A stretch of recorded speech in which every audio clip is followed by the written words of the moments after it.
Hello everybody, welcome back to Dot Hack GE, where we just got done saving Italy. What's urgent? Yada. The guy moves fast. Alright, gotta beat him at the Surfing on Lore. We will do that later though. We're gonna do what I said, we're gonna have one episode where we just read everything and kind of get all squared away. So if it's a 10-minute episode, you know, we do apologize, just trying to make sure we get... Here we go again. It looks like things have quieted down. Does this mean that the Zelkova follow is won? Apparently the Moontree headquarters area is being temporarily shut down. I wonder what all the Moontree members are going to do now. Moontree headquarters is being shut down. This is kind of odd. There shouldn't be any reason for the admins to get involved in the player conflict. Maybe there was some system problem as well. I don't know. There's been no word from CC Corp about it, so it's anyone's guess what's going on. At least it looks like you haven't disbanded for now. They haven't disbanded for now. That should be good news for you, Sina. It looks like my guest key is finally working again. I went to Moontree headquarters as soon as I could, but there was no one there. Everyone was being chased away by the mellow grunting in front of the gate. I wonder what happened there. Okay. What was that resolution? What's in the news capture?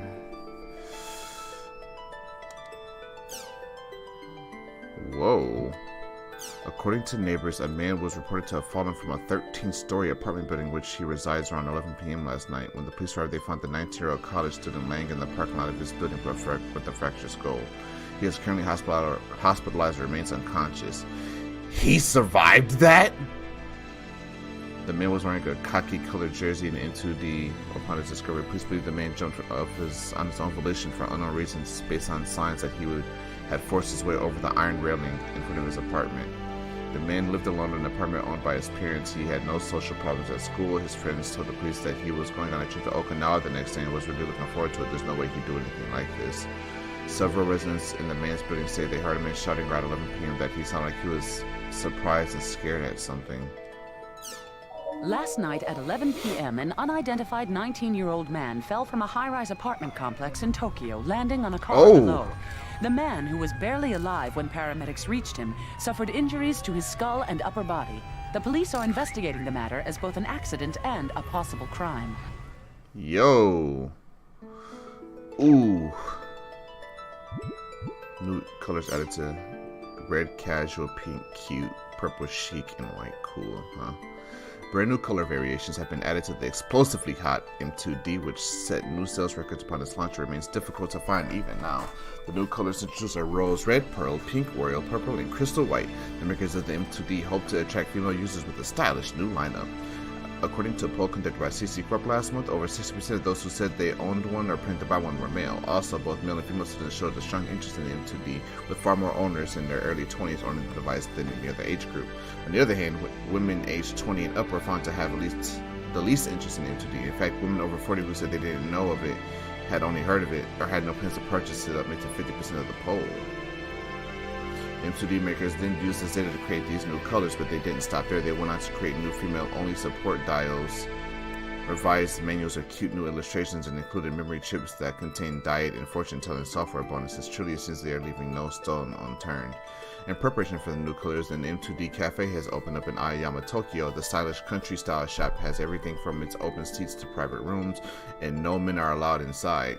Services such as free rentals of women targeted software as Neanderthal Today or Resort Time and appearances by popular celebrities are planned to help bring in many new customers as possible. Will this grand plan to attract female customers succeed or fail? We will have to wait until I'm gonna watch the video first because I have something to say about this.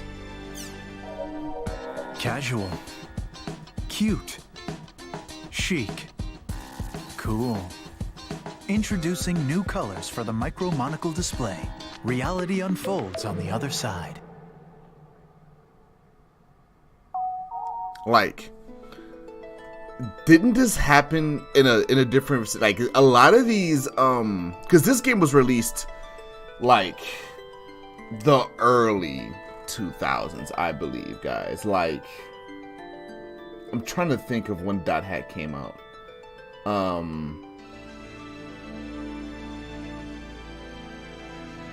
It had to have been early 2000s because I was like in my teens when this came out. That being said, these topics, some of these topics hit way too close to home right now. the whole this product is going to be for females only, they were opening up this shop with these things with no males allowed inside. Didn't that happen with like some movie or something? And it, like, kind of had very mixed reactions, like, you know, everyone's trying to go for like equality, but you're regressing by making like gender specific things. And I forget what it was, the controversy. Like, I didn't really care one way or another, because, you know, businesses are going to do what they can to get, you know, the most out of like the widest audience possible. So like, you know, there's some games who only make casual developers that make only casual games to hit the hard market, and there are only some developers that hit super hardcore games, and, you know, casuals just gonna have to learn how to play the game or just don't get it at all, blah blah blah blah blah blah. So I don't really matter too much which way. You know, you're gonna get the biggest audience that you want, or you're gonna focus on a specific demographic. So that doesn't really matter to me. But this reminded me of that issue that people were mad about because of like that argument, like what half saying, you know, well, like I said, the businesses are going to do what they want to. It's their business. They can choose what they want to do. And the other half of, oh no, what happened to, where's my men only club? And it's just like, you know, I've heard of that before.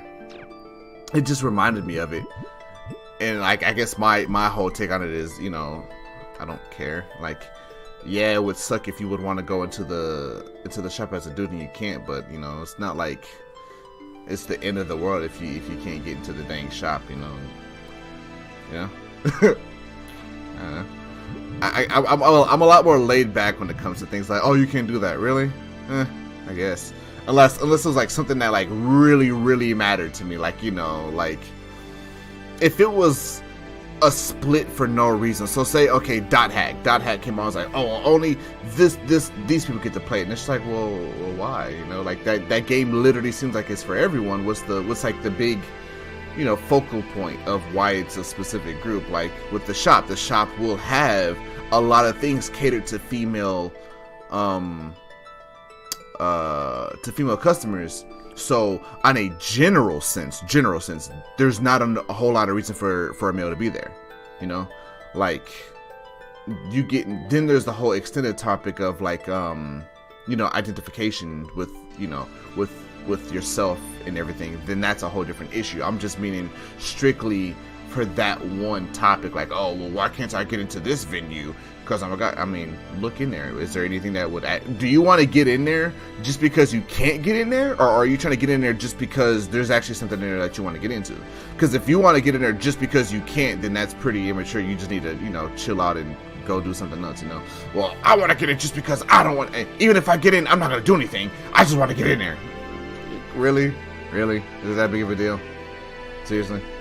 Sorry, that's I don't know. Sometimes people just get so wound up over things that you don't need to get wound up about. I guess I'm just too laid back though. Currently, there are over 50 types of MMORPGs operating in Japan alone, but many of them are suffering from depopulation, a phenomenon where players quit in massive numbers. The active players leaving MMORPGs in large numbers is not unusual in itself. There have been a number of those have gone out of business after putting out a patch that severely wrecked the game's balance, or when cheating and real money trades get out of hand. The latter two are often caused by a lack of security on the administrative side of the game. However, the current depopulation crisis, unlike previous examples, shows almost no administrative reason that could have caused massive drop in players. It started with a few user complaints. They said that a strange black effect would appear whenever they used a certain skill, but there was no record of any effect like that anywhere, and of course there wasn't a problem with the program either. Then we started getting rumors about strange NPCs, monsters with impossible parameters, and so on. There are also chain emails about how playing our game will put you in a coma. A month later, we have been forced into circumstances that made it impossible to continue running the game. To date, there have been 4 separate projects of this kind. NAB, the Network Administration Bureau, thinks that the phenomenon may be a form of online terrorism and plans to investigate accordingly. A phenomenon known as depopulation, wherein the number of players suddenly decreases, has been occurring in numerous online games. The Network Administration Bureau's investigation on the subject has yet to determine the cause. It sounds like IDA's in different games, and the other companies don't have a way to like control what's going on, like with GU inside the world, so they just fall. Beyond the chainmails, if you don't mind, I will take upon myself to add to this discussion. I've been conducting an investigation together with Nuwata, and results I've listed below. I think you will find this a story of some very interesting phenomena. The first time I saw this kind of chainmail was approximately several months ago. This is about the time when the first World Black Dot rumor began to spread. It always starts with reports of a bug. Someone meets an odd NPC, next they see a strange monster, some kind of black effect. Chainmail of this sort starts to spread as early as a week, 3 weeks at the latest since the rumor appears. It's also interesting to note that people start posting missing player threads around this time. About 3 weeks after these kinds of chainmails have appeared, this phenomenon reaches a kind of finale. I'm still not sure whether this or not is the best phrase to use for this. Players begin to quit the online game named in the emails with massive numbers, and everything calms down specifically around the time the number of players for a game become half of what it was before. Even after things have settled down for this game, it never lasts much longer after having lost so many players. Thanks to this depopulation effect, the players that still remain begin to interact with each other less and less, which leads to even more of them quitting. The company that manages the game loses most of its income, and the game is essentially forced to shut down for good. On my personal account, this has happened to no less than 4 online games. If you count the games where you're still investigating, that number rises to 7. Although the truth is still hidden in darkness, I plan to continue my investigation together with Nuwata and him as long as it takes. Alistara says in Cephalon, if that's what you're saying is true, you're also saying that half the people playing person will quit in under 3 weeks. Sounds more like an urban legend than anything else. Nuwata says, I think it's up for you to choose whether or not you believe this post. Even so, the mysterious thing in all of this is the world. Black spots, young girls, tri-edge people in comas, it all has the ingredients, yet none of the phenomena has occurred for other online games has happened to it. It's almost like someone's trying their hardest to stop the flow. Finding out the difference between the world and other online games may just be the shortest path to finding out the truth. That's because you have the members of GU forcefully stepping in and stopping Ida from running rampant. So, that's good with that one. My Lifelong Rival by Nogmonk. I always feel like I was always chasing the shadow of that man during the R1 days. It seems that the rumors of that man's return are silently starting to spread in this new world as well, but I can't believe them that easily. So how can I help for the day I can cross swords with him in the arena? Oh, it's Balwon. Hey Nogmonk, you have the same character model that I do, so I always remember you. That man, I hear he's back too. Of course, those are just rumors. I'll tell you if I see him. SR says, who is this guy? I started playing from the R2, so I don't know much about R1, but those wings on his back, that's damn cool. There was a guy who kind of looked like that entered the title match between Haseo and Sirius, but that's not the same guy, right? Goldbird. I really love Goldbird. He's like, let me go. What are you doing? Kid, stop. Goldbird is great. You're not so bad yourself. I knew it. Blue Eyed Samurai, you're... I'm not gay. At least I hope I'm not. Lucky Animals are so cute. I just want to pick up a Goldberg and squeeze him. She called him Blue Eyed Sundari. What do you mean soon? I have no idea what you're trying to say. It's kind of cute though. Check out the 2 men thread. You'll never escape. I'm only 14 and I'm already getting hit on. Goldbirds are great. Mayako, you're for. Oh my goodness gracious, you need to get off this game. Oh wait, I think you need to be 13 to play the world. I don't remember. Goldbirds are great. I love his cute little peaceful face. By the way, did you know that Goldbirds are actually golden? Princess Sakia says, is there a bird by that name? If so, it must be a bird living in a peaceful southern island. Ace says, no, the Goldbird is purely imaginary. It has the body of a gold-colored crow with 3 legs. It's a spirit bird that symbolizes the sun, but it is also perhaps the incarnation of the sun itself, or so they say. In contrast to these, we also have the imaginary rabbit called the Lunar Bunny. It's said to live in the moon. It's called Moon Bunny in the world. I thought it was called Moon Rabbit. It seems like the other lucky animals all get their names from other imaginary animals too.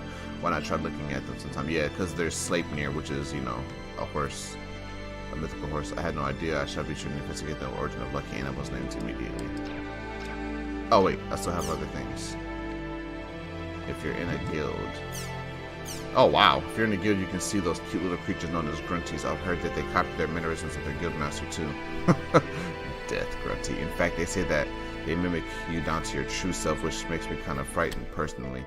Come to think of it, there's this beginner support guild called Canard. I came to visit its at-home once when its guildmaster was giving a lecture on support, but all I remember was how damn cute that grunty was. It mimicked the person giving the speech perfectly. Everyone else was following the speech perfectly, but there was no way I could concentrate with such a bundle of concentrated cuteness there. Some of his grunty looks nice. Can we trade that for Death Grunty? I can't wait to start my own guild and meet my own grunty. I like I'm like that too. I'm always thinking about how great to get my own guild with a grunty that resembles me. As for the illustration, I like that balance between the character and the logo placement in the background. The grunty is very cute too, of course. Can I use this for my desktop? I'll save it down in case I can. While this drawing is absolutely fantastic, I love the way you've painted it. Having creatures that resemble you are great. I love to have my own guild someday too.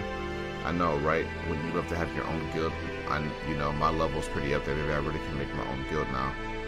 Bond says, yeah, it would be my dream to have my dream guild complete with an at-home. I also love the idea of people with common interests coming together. Thank you for your comment on my drawing.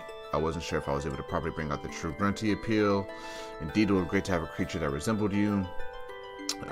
They said pets resemble the owners, so I guess it's kind of the logical extension of that, or maybe not. Thanks for the kind words. Believe me, I put a lot of time and love into getting the colors right here, and things like that makes it all worthwhile.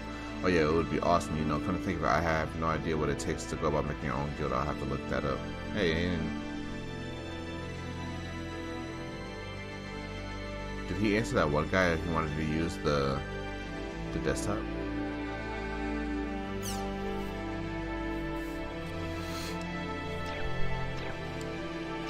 Okay. Alright, we'll go to the at-home. We'll go to Raven and we'll get that one. We'll get that done. Alright. Thank you guys so much for watching. I'll actually end it here. Since we got all the reading done and got that out the way, we can go back into the story. So at that, we will go and see what we can do to chase down Sakaki. And start getting this done. I feel like we're wrapping up game 2. It feels like, for some reason, like it just feels like we're getting close. We've went through a lot already. Thank you guys so much for watching. I will see you guys in a little bit, and yeah, that's about it.